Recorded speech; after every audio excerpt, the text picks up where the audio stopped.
So Nigeria is up to something. Chingos, you really have to do that. Yes, Nigeria is up to something, and I'm serious about that. It is planning a digital intervention for farmers.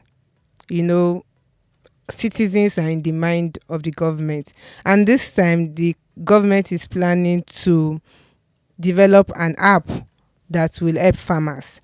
Now, when we talk about apps and farmers, some of the things that come to mind is probably an app that helps them to predict the weather, an app that helps them to have access to produce or seedlings, an app that helps them to have access to loans, an app that brings together a community of farmers, an app that does many things, an app that has like an AI integration that tells them when you should go to the farm and when you should not, an app that connects farmers with people that can buy their produce. There are a lot of things, an app that, okay, I'm just trying to show you the possibilities that exist around the digital intervention.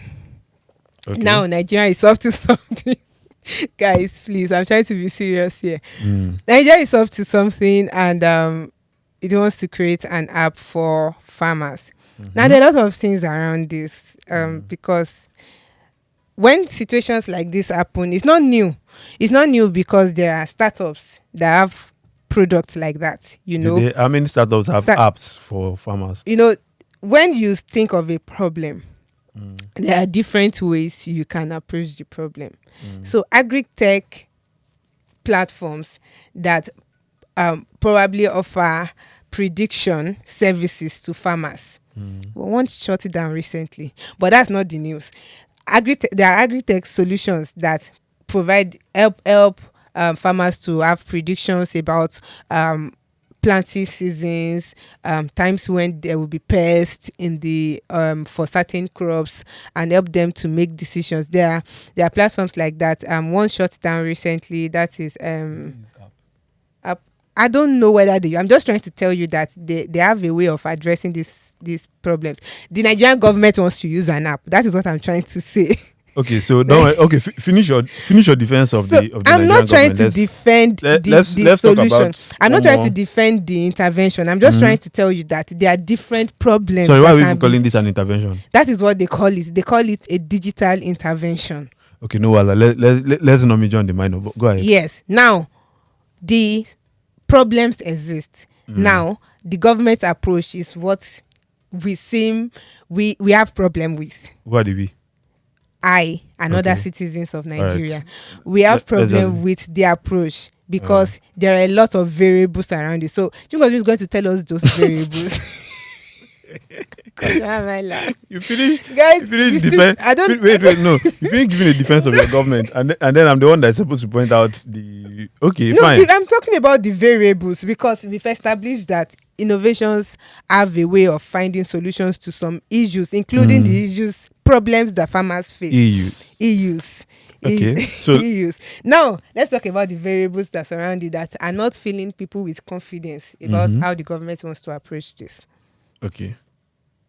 We should talk about the variables. Yes, the variables. Yeah, I'll talk about the variables.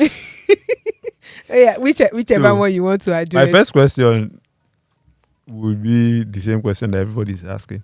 Which one of you tech bros thought that this was a smart idea, sold it to someone in Abuja? Good question. That's the first question. Which one of you? Okay, no, you may not have thought it was a smart idea, but you may have thought that this was a very good way for you to make money. And then you decided to. I mean, some thoughts are supposed to, they should stay in your head, never to make it out. Well, this made it out. Yeah, sadly, that's so it. I think, okay, so I think we should just present the fact, right? What's the fact here? Nigerian farmers, there are a lot of Nigerian farmers, and most of them are smallholder farmers, right? So like the larger percentage of Nigerian farmers are smallholder farmers. Smallholders in the sense that what they produce, what they produce, they mostly eat what they produce, and only a little quota of that goes to commercial. Okay, so let's even start from the top here. So you want to build an app for farmers, right? Apart from the fact that it's a bad idea. I mean, yes, it's a bad idea. Okay, so I will probably say why. Okay, let me say why it's a bad idea. Okay. First of all, it's like you've pointed out, yeah. I think about 80% or so of Nigeria's farmers are smallholder farmers, Mm-hmm. right? We have, what do you call it? Okay, yeah, we have 38 million smallholder farmers in Nigeria. 88% of them are considered small family farms, Mm-hmm. and more than 72% live below the poverty line. Now, Do these people sound like the kind of people that be downloading an app?